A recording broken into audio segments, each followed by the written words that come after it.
The social point of view. Without faith, it is impossible to please God, and without faith, it is impossible for you to become great.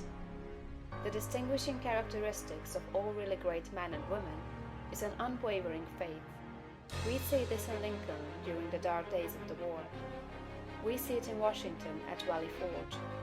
We see it in Livingstone, the crippled missionary, threading the mazes of the dark continent, his soul aflame with the determination to let in the light upon the accursed slave trade which his soul abhorred.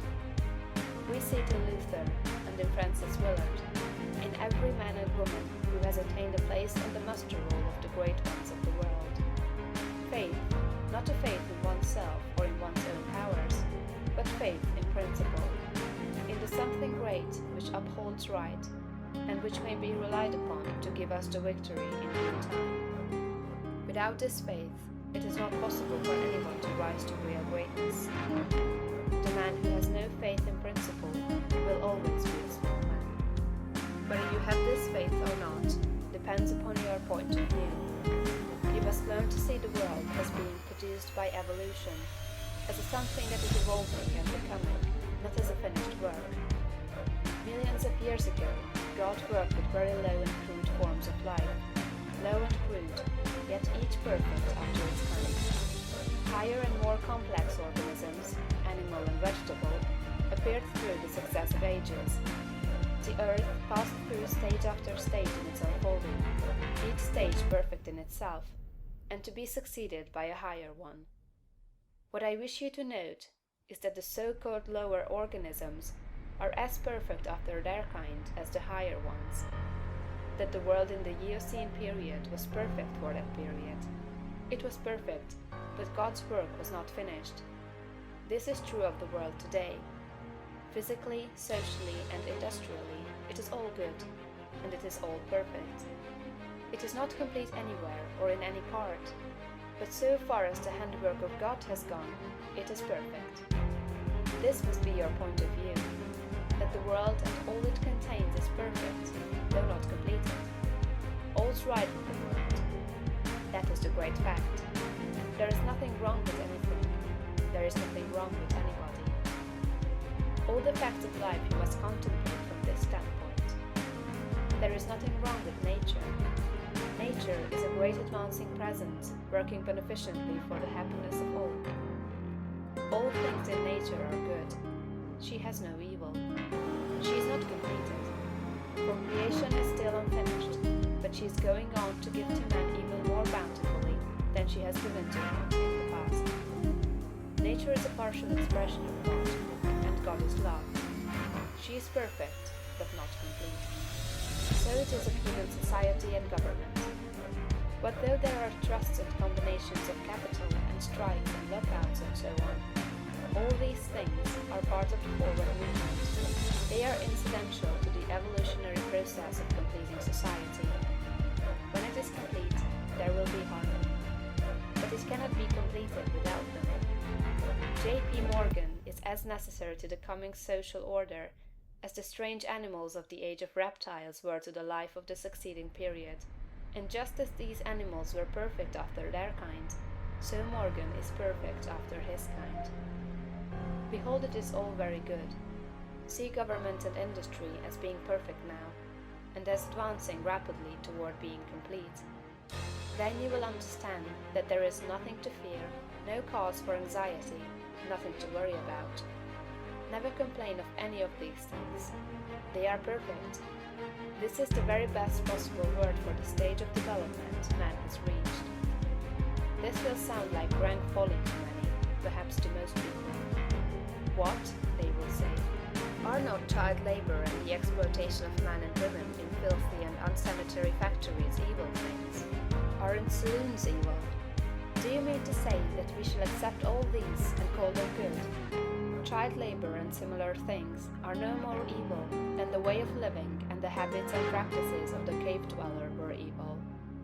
His ways were those of the savage stage of man's growth, and for that stage they were perfect. Our industrial practices are those of the savage stage of industrial development, and they are also perfect. Nothing better is possible until we cease to be mental savages in industry and business and become man and woman.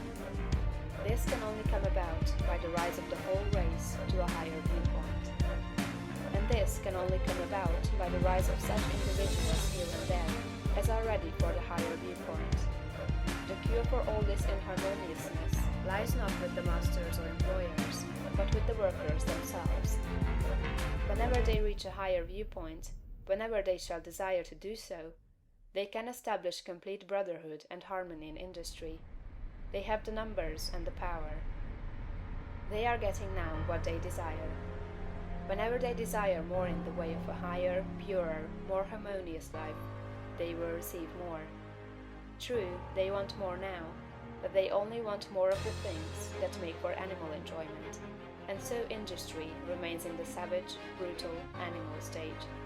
When the workers begin to rise to the mental plane of living and ask for more of the things that make for the life of the mind and soul, industry will at once be raised above the plane of savagery and brutality.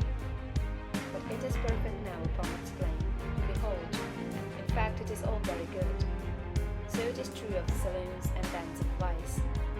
If the majority of the people desire these things, it is right and necessary that they should have them. When the majority desires a world without such discords, they will create such a world. So long as men and women are on the plane of bestial thought, so long the social order will be in part disorder and will show bestial manifestations. The people make society what it is, and as the people rise above the bestial thought, society will rise above the beastly in its manifestations. But a society which thinks in a bestial way must have saloons and dives. It is perfect after its kind, as the world was in the Eocene period, and very good.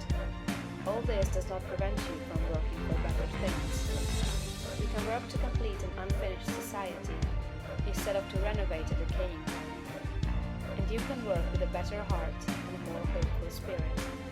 It will make an immense difference with your faith and spirit, whether you look upon civilization as a good thing that is becoming better, or as a bad and evil thing that is decaying. One viewpoint gives you an advancing and expanding mind, and the other gives you a descending and decreasing mind. One viewpoint will make you grow greater, and the other will inevitably cause you to grow smaller. One will enable you to work for the eternal things, to do large works in a great way toward the completing of all that is incomplete and inharmonious, and the other will make you a mere patchwork reformer, working almost without hope to save a few lost souls from what you will grow to consider a lost and doomed world. So you see, it makes a vast difference to you, this matter of the social viewpoint. All's right with the world, nothing can possibly be wrong with my personal attitude, and I will make that right. I will see the facts of nature and all the events, circumstances, and conditions of society, politics, government, and industry from the highest viewpoint. It is all perfect, though incomplete. It is all the handiwork of God. Behold, it is all